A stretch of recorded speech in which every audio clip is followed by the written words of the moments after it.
বন্ধুরা দেখো ছাদে চলে এসেছি, এগুলো সব কেচে দিয়েছি, মেলে দিলাম।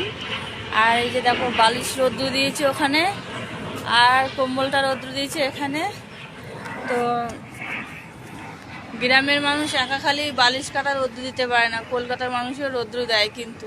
তো আমি কিন্তু বালিশ কম্বল ওই যে ওইখানে ভাড়াটেরা দিয়েছে ছাদে একেবারে যেন সব রোদ্দুর রোদ্দুর খাচ্ছে। এই গরম গরম রোদ্দুর একদম কম্বল টম্বল নিয়ে গায়ে দেবে, দুপুরবেলাও কি সুন্দর ঘুম হবে।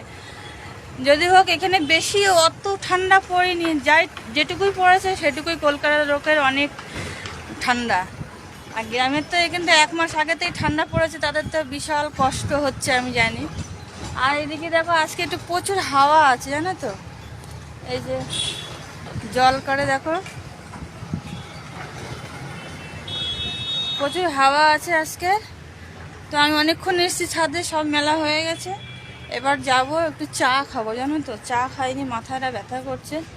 তো এই যে বালিশগুলো এখানে দিয়েছি, একটা ঘরের বালিশ কাতা রোদ্দুরে দিয়েছি আর একটা ঘরের দেইনি, কেন ভাল লাগছে না, শরীরটা যেন কেমন একটা লাগছে। তো চলো সবাই ভালো থেকো, সুস্থ থেকো। আর রোদ্দুরের মধ্যে একটু ছাদে এসে বসলে যেন আর নিচে যেতে ইচ্ছা করে না। তো চলো বাই। এবার যদি অনেক লোক হতো না আরও জমে যেত।